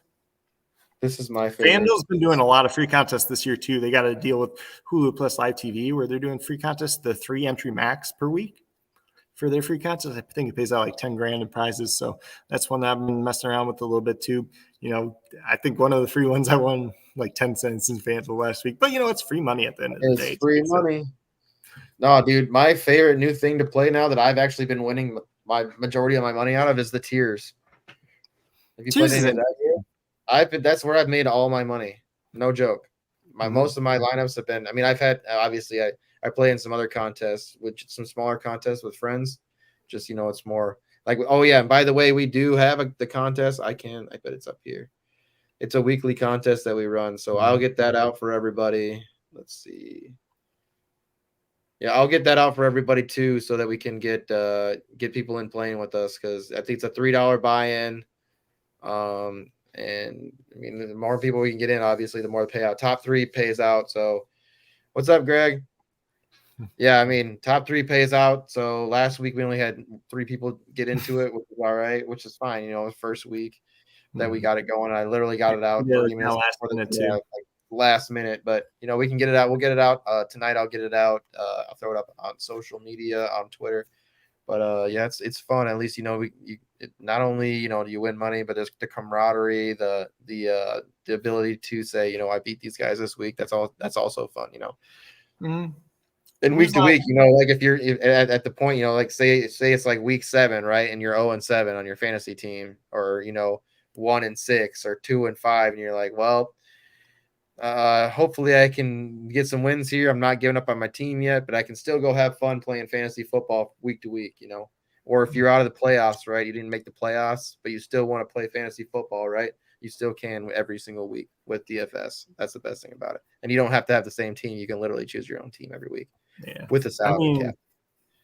I mean, too, like my thing is you get different exposure to different players. So even, if you didn't, let's just say like you didn't draft Puka Nacua and he's been doing amazing and you just want to get a share of him for a week, you can play him that week if you want to. It's different ways to get different exposure to different people. So. Evan, that pizza sounds so good. He said pesto, chicken, bacon, and tomato.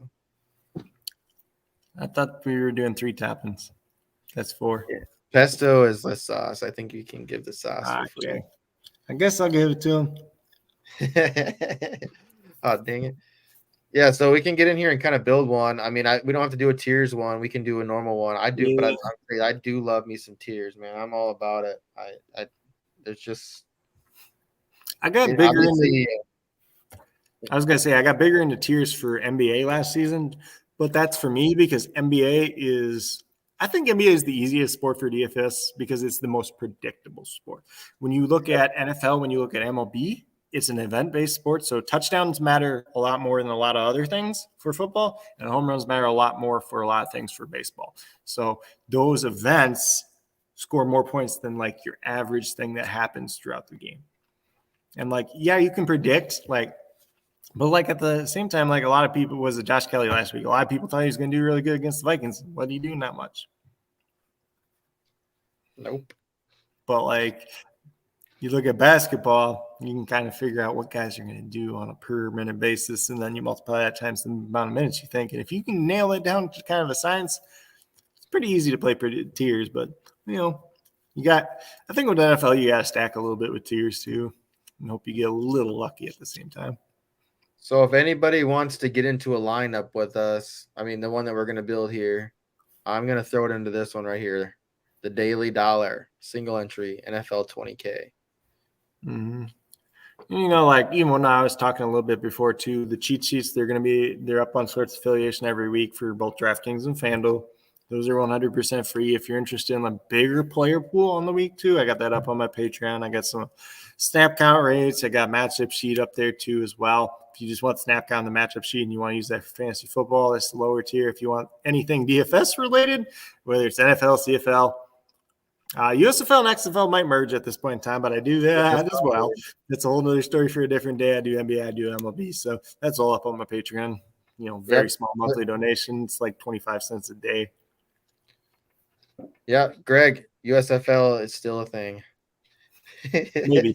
They did register the trademark for the National Spring Football League today, though, or yesterday. Oh, yeah, I know. I did see that the news of them merging potentially with the XFL. Yes. So. It'll be very interesting to see what happens. I am not talking too much until we see a lot more traction, but. And then all of a sudden they'll merge with arena football. And it'll just be some crazy thing. What is it? The Indoor Football Arena League or something like that? There's an Indoor Arena League that just started back up too. And then there's the one that Antonio Brown was in and they want to pay his league dues for. That's good stuff. All right, let's build this lineup real quick. And if anybody's still in here, so we got the pizza parlays going. So make sure you pick right in the chat down there. You get in the chat. Three teams that you think are going to win this week, and then 3 toppings that you'd put on your pizza if you were getting a pizza tonight. All right, let's build this lineup. So what is something that you usually like to start with? Because some people are like, all right, where do I start? Yeah, I mean, a lot of times I like to start with kind of who I'm paying down for. So I kind of know working my way up where I'm going. Sometimes I start with defense, if there's like a cheap defense you like that week. But then you got to be careful too, because if you like a cheap defense, there's probably a decent amount of people that also like that cheap defense. And if that defense doesn't do well, 40% of the field's dead. But yeah, you're on the wrong side of the chalk. But like at the end of the day, like a lot of times too, like a lot of people have been playing defense against the Cardinals, and those defenses have been expensive and haven't paid off for the most part this year too. So just keep in mind, defense is a little random at that too. Typically, I like to take chances on defenses that I think have a good sack opportunity, because that's probably one of the more predictable stats you can get, because you can look at offensive line, see who's kind of got a good offensive line, see who's got a bad one, see who's got a banged up offensive line. And the more sack opportunities you have, probably the better. And then if you're getting sacks, you're getting pressure, you got more chances for turnovers at the end of the day too. Why can't we think about the Panthers then?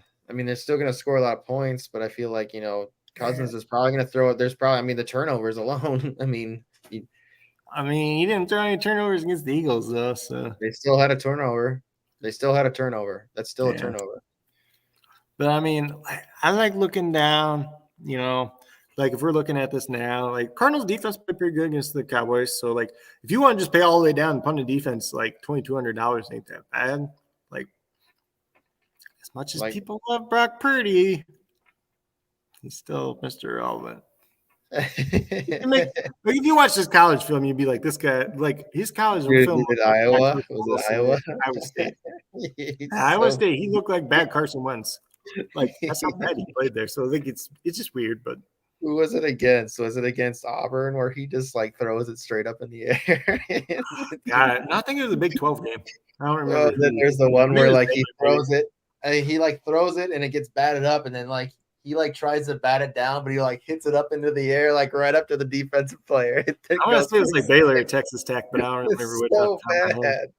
It's like, oh, and then he gets picked, and then everybody like, all of a sudden he's just like shows out, just like that. Eventually, like you're like, when is he going to turn back into a pumpkin? So yeah, I mean, that's a whole those story for a players are different so deal. bad.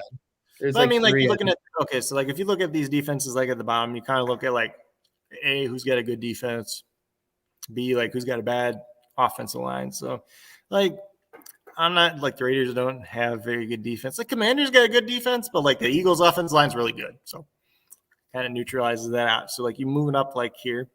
So like Dolphins have like a decent one. You know, Bills' offense line's kind of hit or miss too. There's probably going to be a lot of points scored in that game though. Let's see, moving up. Don't really like the Bears' defense. No Not chance. like the Bills could be an interesting one this week too, just because it's like what Miami team shows up. Broncos will be super chalky this week. Yeah, especially because like the Bears have so many offensive line injuries too. Tevin Jenkins is on IR, Braxton Jones is on IR. Somebody else probably that I don't even remember at this point in time. Nate Davis didn't play last 2 weeks, I think, because he's been dealing with a personal issue. Even though I think he was a massive overpay in the offseason anyways. But he's still better than Ja'Tai Carter. Chargers were going against. I don't hate them against the Raiders too. Okay, like Jimmy G might not even play this week. Yeah, that's what I'm thinking. Right, like there. Aiden O'Connell played really well in the preseason, but it's still the preseason. Or it could be like they do have, Aiden O'Connell, or do they start Brian Hoyer because it's Josh McDaniels and he'll probably start Brian Hoyer. It'll probably be Hoyer, and he's like 36 years old and been. I don't mind that play. I don't. Hopefully, Joey Bosa plays more this week though, because the last 2 weeks he's been really banged up. I saw him out on waivers too and some deeper. He's only played like 20-some% of the snaps the last 2 weeks because he's banged up. But 282 Piloto's actually been playing pretty well. Their corners suck though. Yeah, JC Jackson was a healthy scratch last week. So let's see. So Chargers are at 31. I think the Rams could be interesting, like against the Colts. Like if Anthony Richardson's back, like he could make some turnovers. Colts offensive line's kind of banged up at this point in time. Quentin Nelson's been banged up for 2 weeks straight now. Ryan Kelly, I think, had a concussion last week. So there's opportunities to be had there. I like the Texans' defense against Pittsburgh. Yeah, I mean, I'm down to stack that game. I mean, that's the game. I mean, in all honesty, I think in some I'm gonna be stacking that game. Let's see. Like the Browns are kind of sneaky one too, just because like people probably gonna be on the Ravens once again, but the Browns defense has played really well this year. And the Ravens offensive line, Tyler Linderbaugh been hurt the last 2 weeks. Ronnie Stanley missed last week on offensive line. So like you're looking for these spots where offensive linemen aren't playing. And you got a guy named Marcus Garrett out there. Yeah, is it Pittsburgh? Pittsburgh's missing 3 linemen, aren't they? I don't know at this point. I read something about that Pittsburgh's missing 3 linemen. Maybe. Let's do it, man. Let's just stack this game. Well, if you're playing Texans defense, then you probably don't want to stack Pittsburgh players, though. No, I don't want Pittsburgh players. I want CJ Stroud, though. The only Pittsburgh player I want this week is Calvin Austin. Is he still cheap? Dude, look at Stroud. He's he's down here, 650, 600. Dude, I like Andy Dalton this week, though, again against Minnesota for $5,100. He's too cheap. But it'll probably be popular. So last week he put up, where is it? 26.5. The Red Rifle, man. I got his rookie autograph card too. It's not worth much anymore. So you want to go all the way down and just hope that he's happens. One of the options. I mean, like I like him a lot against Minnesota.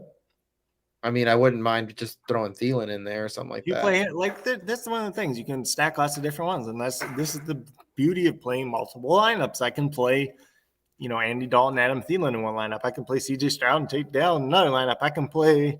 Let's do that. Jalen Hurts and AJ Brown in another lineup or whatever. Let's get dollar Dalton in here, dollar bill Dalton in here. This is the dollar bill game, so. Dollar Dalton's getting in here. $5,100. Adam Thielen's still cheap at $4,500. Jonathan Mingo's probably not playing this week. Not that he's done anything anyways, because he's got a concussion. Where's he at? 51. There you are. 51. So, okay. So, like, here's another thing, too. Like, say we're stacking. Let's just say we're stacking Carolina and Minnesota, right? Yeah, I mean, why not? So, we can put Justin Jefferson in. We could put TJ Hawkinson in on the Viking side if we think this is going to be a high-scoring game. So, Jefferson's the easy one to put in. Hawkinson makes sense, too. I like Hawkinson at tight end this week. You can play both if you really want JC to. Horn, is he out? He's on IR with the Oh, hamstring yeah. injury. Then we're definitely good then with Jefferson. Fine with that. I'd be a little more cautious if JC Horn was playing, but he's like, I'll be back. But so he's eligible to come back. Let's see, what would that be? Week 6 because he played week 1 and then he went on IR. I like Hawkinson, but like I'm probably going to pick one of Hawkinson or Jefferson if I'm not playing like a Kirk Cousins. If I'm playing Kirk Cousins, I'll play both. Frymuth is down here so far, dude. That's wild. What about like Ertz? I think we were talking a little bit before the show. I like tight end, you either pay up or pay down this week. There's like the middle ground, just avoid straight together because like I don't like anybody in that middle. I'll pay up for Hawkinson, I'll pay up for Andrews, and then you just go like all the way down. You know, like Gerald Everett, if you like him, he's questionable, I guess, now. Or he's banged up at least, I should say. But I like Logan Thomas. I like Kylan Granson in his matchup. Logan Thomas right around 3,000, 3,100. Yeah, I mean, Logan Thomas should be a good play, too. I agree with that. Yeah, I mean, he just got banged up, with the injury. He caught a touchdown, got concussed. Even with the concussion, he didn't drop the ball. It's good.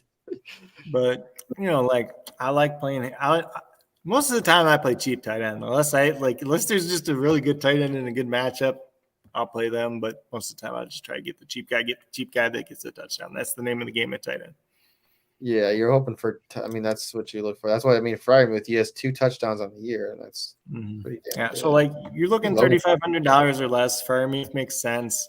If you really like Hayden Hurst, you could play him too. I don't hate him against Minnesota's defense. Linebackers not the greatest in coverage. There's this guy, Brian Awesome. They were talking about hyping up starting this year, and he got beat out by an undrafted free agent, Ivan Pace, who I really do like, though. Down here, cheap tight ends this week, I like playing Hayden Hurst. I like playing Hayden Hurst. He just broke my heart. He's a Gamecock. He's been breaking my heart. He used to, I think he pitched for the White Sox too in the minor leagues for a little bit. Yeah, he was so good with Gamecocks. I guess against Minnesota, how well is Minnesota against the tight end?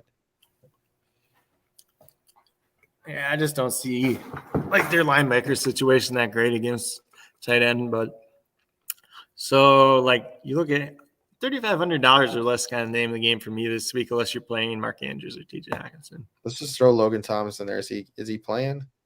He's got that concussion. He should be back. He's limited on Wednesday.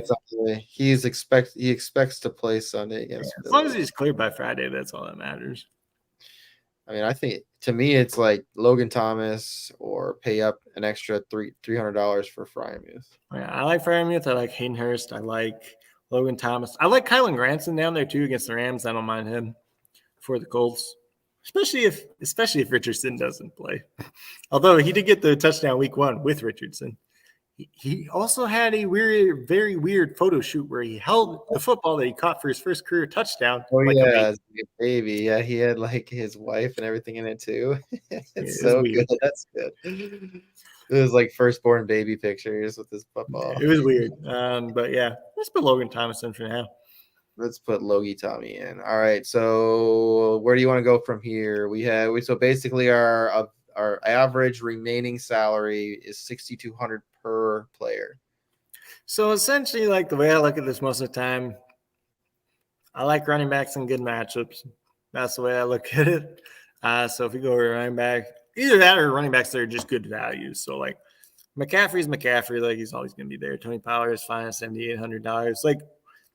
Josh Jacobs, I hate that he's $7,100. If he's cheap this week, it'd be easier because it's the Chargers run defense is bad.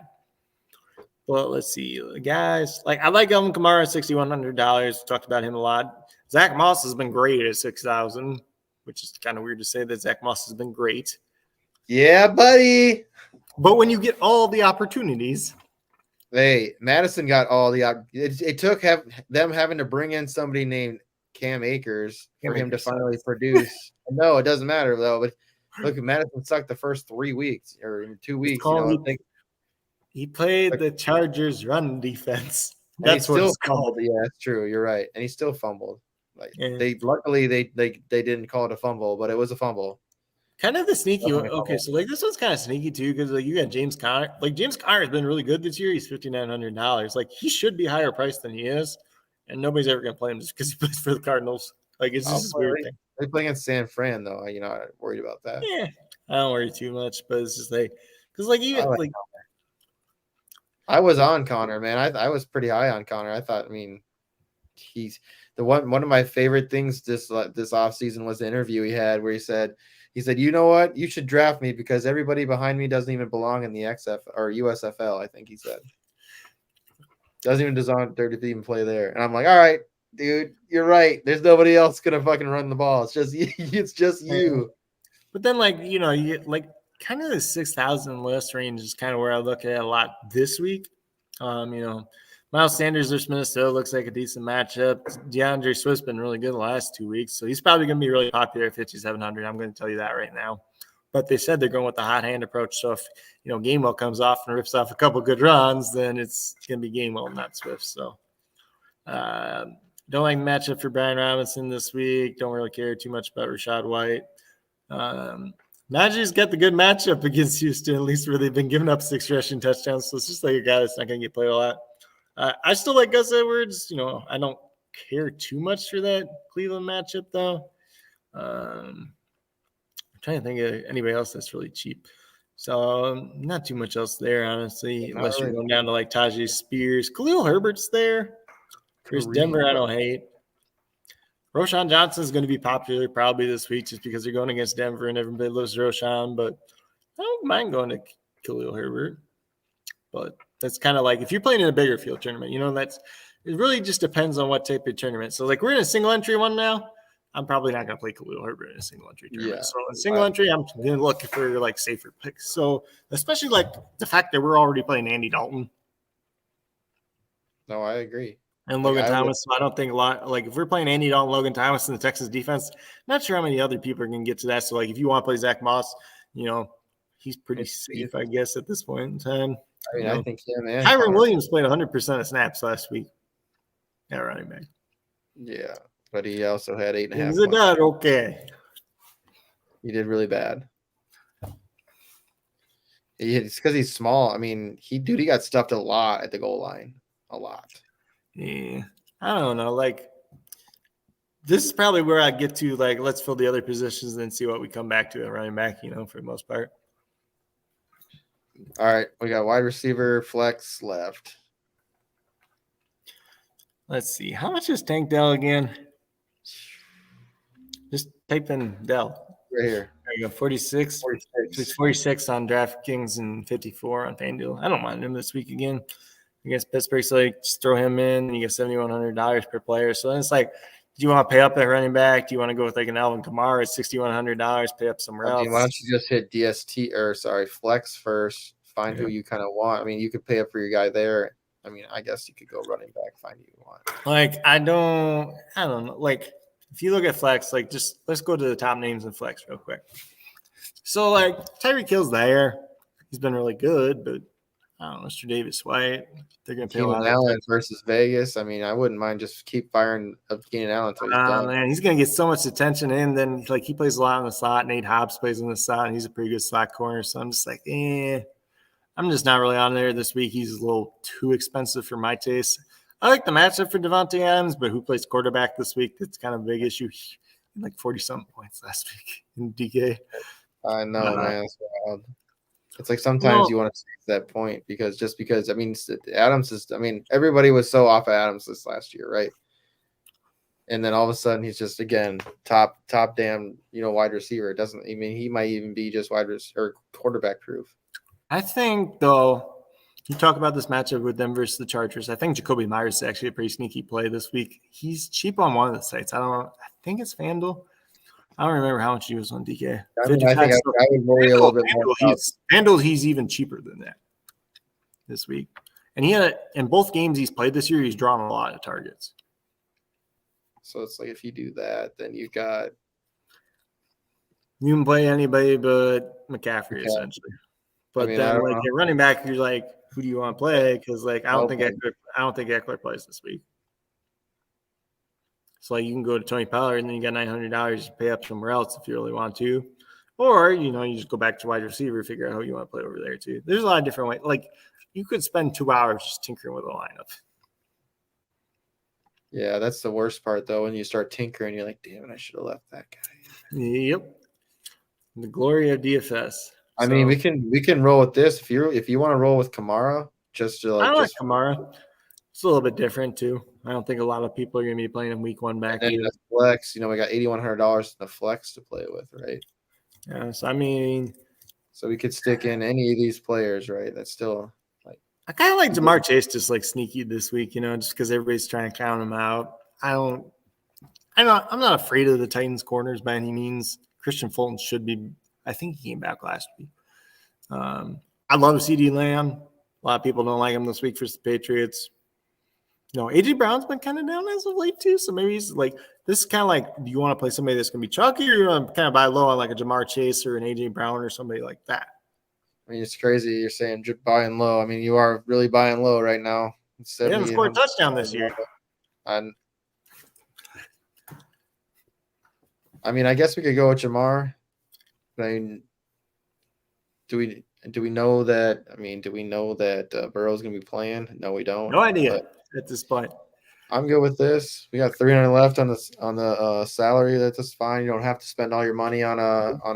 And technically, I would recommend not spending all your money, or not all the time, but like, don't feel like you have to spend every single dollar or penny or hundreds of dollars in this case, just because that's all we can do. But because there's going to be people out there that pay for these optimizers, right? And they put in the parameters to spend at least $9,500 or spend at least $9,000 or spend at least $4,900 or $4,900, $800. They say spend all but like $200 minimum. So if you just go out there 1 week, and I'm not saying do this every week. This will make a difference depending on what sport you play too, because there's some weeks you can leave like $1,000 on the table and this is going to make your lineup different. And a lot of times that matters more for like single entry and single game slates. Single game slates is probably better to leave money on the table sometimes, just depending on how much guys cost. And like people be afraid of doing that. I got $1 all the time. Red Rifle leading the team, man. This is going to be interesting. Kamara, obviously we're hoping on Kamara to come out and just start, rolling. But I mean, the rest of the lineup, I don't mind at all. I mean, I'll say one thing though. This is the one that freaks me out. Like when I'm playing the main slate though, because you got the early games and the afternoon games, and like all these games are like the 1 o'clock noon games. And then I see all of that there, and then like you still have to slowly watch the afternoon game as you get passed up over and over again. Yeah, that is pretty bad. I was like highly ranked with just like the last couple games left, right? And I was like, shoot, somebody's probably got Kelsey. Somebody's probably, it's just like, damn it. Yeah. Or like at the same time too, like sometimes you want the afternoon guys in there too, because you can late swap, which just means, so say the noon games all happen. But like, let's just say Jamar Chase played in the afternoon game for some reason.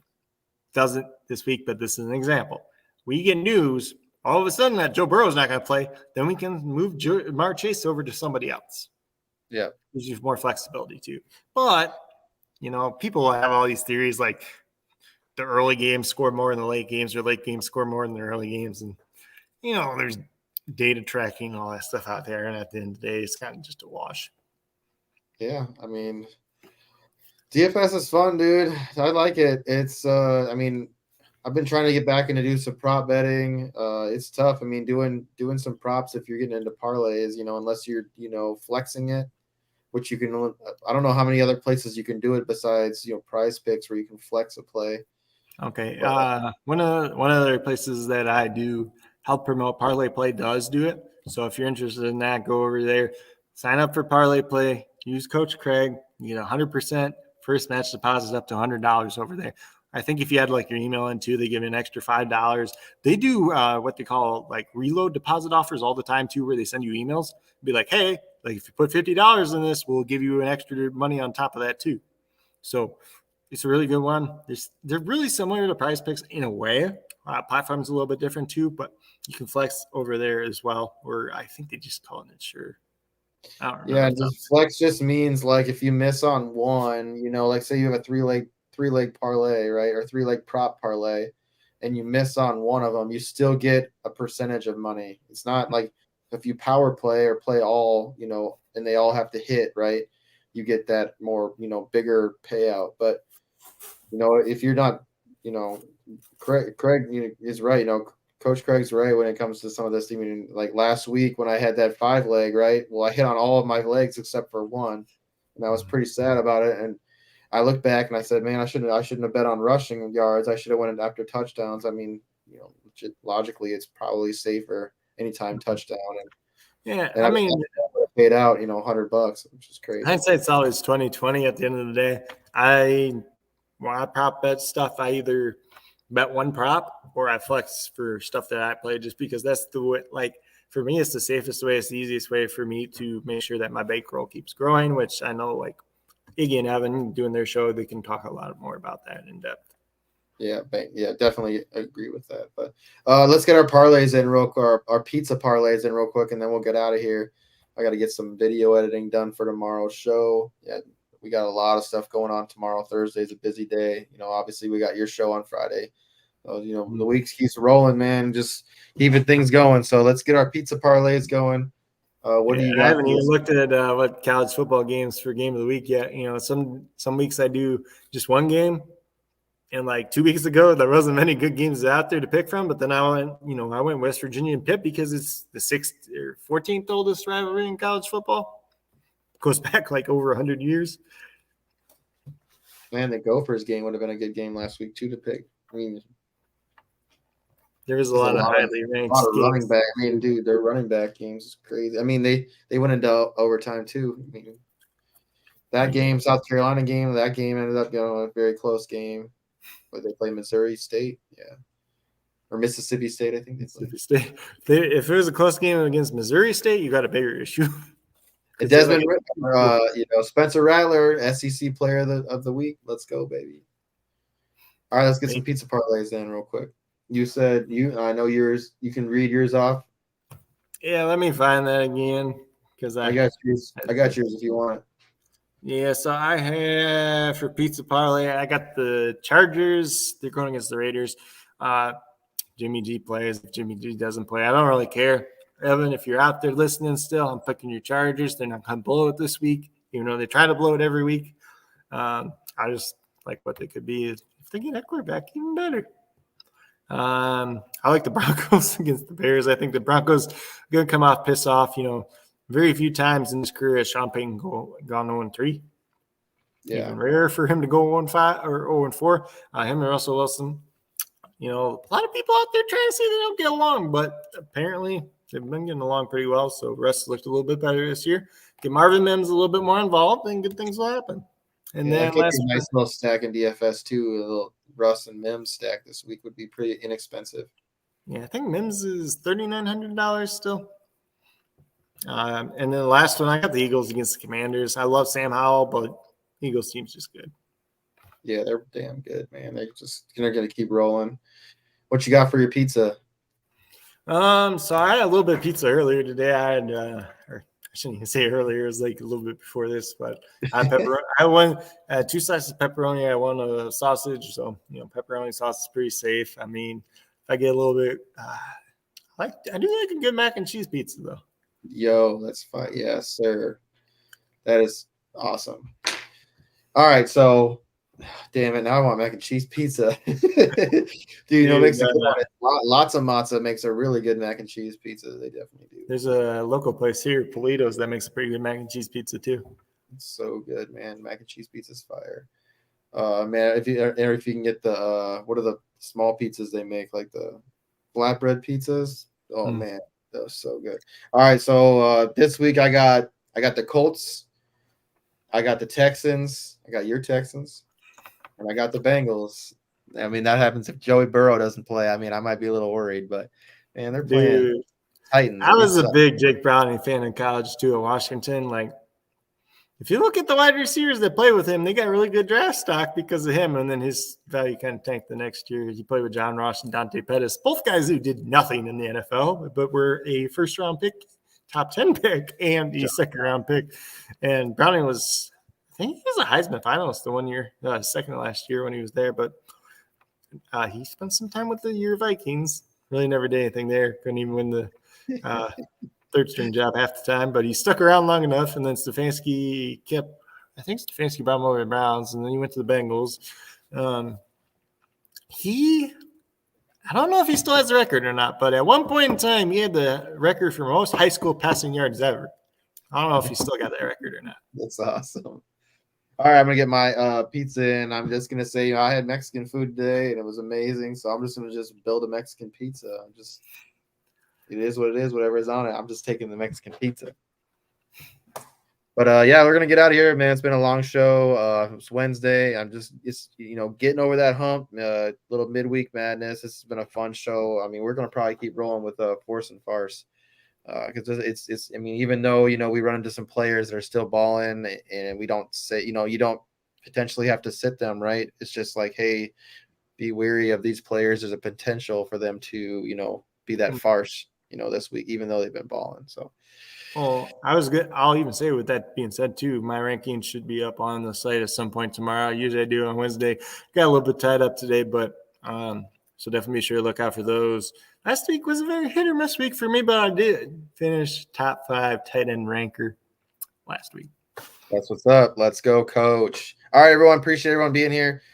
Tomorrow, we got a pretty busy slate. We got the show on Twitter Spaces with Greg, and Tip Major is going to be joining us. He's going to be the new host with that. We have Mel on the show. I mean, obviously tomorrow, we got Mel and Iggy, who are both Green Bay Packers fans, and then Greg, who is a Lions fan. So it's perfect, for tomorrow's.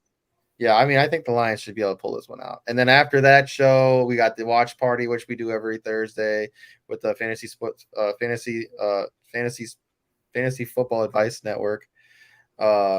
And it's always a fun time hanging out with Tyler. And then right after that, the Fantasy Football Advice Network, they put on so they have their own, basically it's like a Twitter, but it's literally for fantasy football. That's all it's for. Like, literally, anybody can get their questions answered in there. But check out the network. It's a great great place to go and talk to people that if you just want advice and not Twitter. It's not just sports, right? It's everything. But yeah, it's a good time. And they answer some questions on that show too. And then obviously Friday, Coach has got it. He's got his Coach goes back to college. And he hits on a bunch of stuff with whatever if he has a college player of the week that he wants to talk about, or a game of the week he wants to talk about, he gets some props out. He'll get a prop out there for the college game too. So yeah, I mean, it's a hell of a time. Yeah, with that, it's pretty quick. It's 12 minutes or less. Right now I'm doing pre-recorded, so just go over a prospect of the week that I think's going under the radar. Game of the week or games of the week. It just depends on the week. If there's a lot of games that look pretty interesting, I'll go over a couple of real quick fashion. But, if somebody wants to talk about it a little bit more in depth, feel free to drop down in the comments. Feel free to message on Twitter, reach out. And then I do my favorite prop of the week. The last 3 weeks we've hit. First week was a bad hook because of incompetent coaching. Second week was unfortunate because of Christian McCaffrey's brother. But since then, 3-0. Christian McCaffrey's brother, little baby brother. All right, let's get out of here. Appreciate you, Coach, man. It's a good time. Make sure you get if anybody needs to get some batting lessons, go hit up our man, Coach. Wisconsin. All right, later.